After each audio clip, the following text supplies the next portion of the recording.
It was a cold London morning, the kind that bites straight through even the best wool coat. The kind of morning that tells you, without saying a word, today will test your discipline.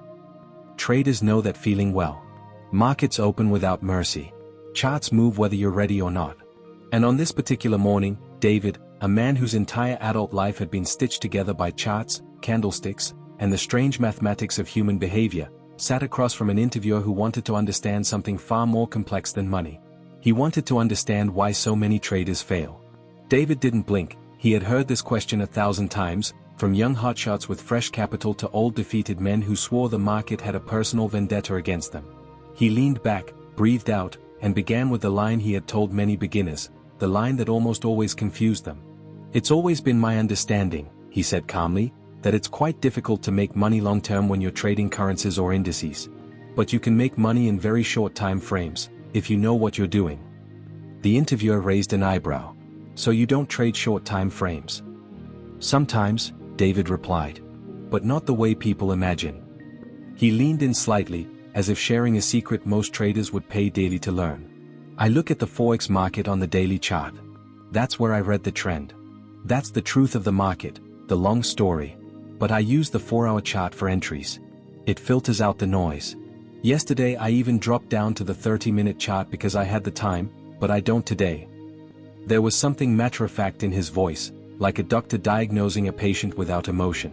He spoke with the authority of years, of scars, of trades gone both terribly right and terribly wrong. "You're trading technically alone in the Forex market," the interviewer noted. "And there's a lot of news, drugs one way, drugs the other way, and your hit rate suffers." David laughed, a short, knowing laugh. "Exactly. When you trade Forex, your hit rate drops. On quality stocks, using vector analysis, you can get your hit rate up to 75%. In Forex? It comes down significantly. And I don't care who you are, institutional trader, hedge fund, retail trader in your bedroom, your hit rate will come down." He tapped the table lightly with his index finger. "And when your hit rate drops, something very dangerous happens." The interviewer leaned forward. "The clusters?" "Exactly," David said. "Ghastly clusters of good and bad luck. They happen to everyone." He paused, as if choosing his next words carefully. "You ever been to a casino?" "A few times," the interviewer answered. "Roulette?" "Yes." "Good," David said. "Then you'll understand this perfectly." He explained it the same way he explained it to thousands of students over the years. In roulette, life should be simple: red, black, black. A clean 50-50. But the scoreboard beneath the wheel tells another story. Long runs of red, long runs of black, sometimes 8 or 10 in a row. Completely irrational. Completely random. But absolutely real. "Your mother ever tell you bad things come in threes?" he asked.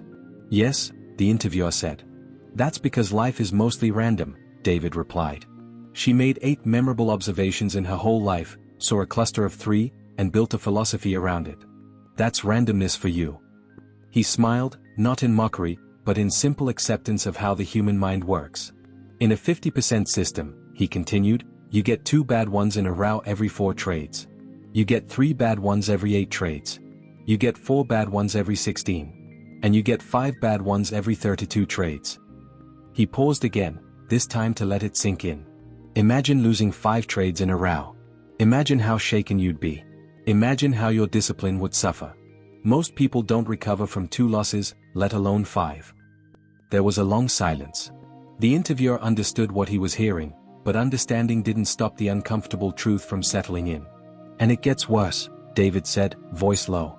"Because when you get clusters of good luck, that's when most traders die." "Good luck? But shouldn't that help you?" David shook his head slowly. "No.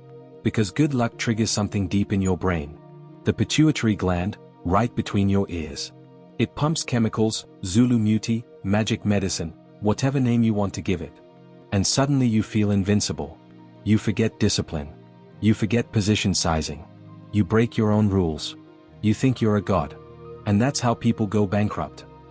He lifted his cup, took a sip of lukewarm coffee, and continued in the tone of a man who has lost enough to know the truth. "In fact, most traders go bankrupt after a run of good luck. Not after a run of bad luck." The interviewer nodded slowly, a hint of shock in his eyes. David didn't wait for a question. He had more to say. And if your system works only in trends, and the market suddenly goes into a range, you're dead. Trend-following systems don't work in ranges. Range systems don't work in trends. And worst of all, you never know you're in a range until it's too late. The market has to go sideways for a while before you even recognize it. ADX won't save you. Indicators won't save you. Nothing will. So what do? The interviewer asked. David chuckled. You survive. He tapped his fingers on the table again. And you survive by managing risk.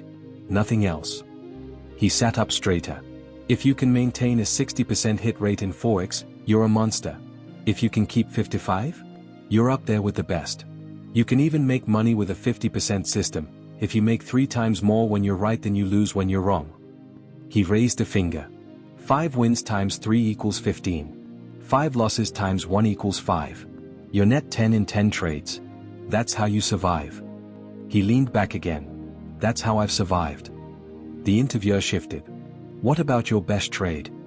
David smiled long before he answered, the kind of smile that comes from remembering something unexpected, almost magical. A copper trade, he said softly. A lifetime ago. I was in South Africa. I thought the trade was stopped out before I left. I flew to London for a Celine Dion concert at the Royal Albert Hall.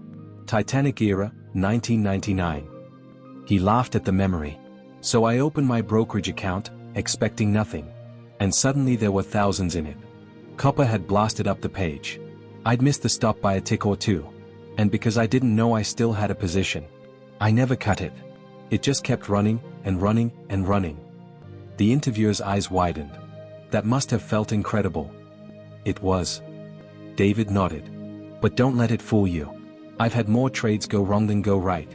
30 to 35% of the time, I'm wrong. And the reason I'm still alive is simple. When I'm wrong, I lose a little. When I'm right, I add. I build the position. I'm 3 times bigger on winners than on losers.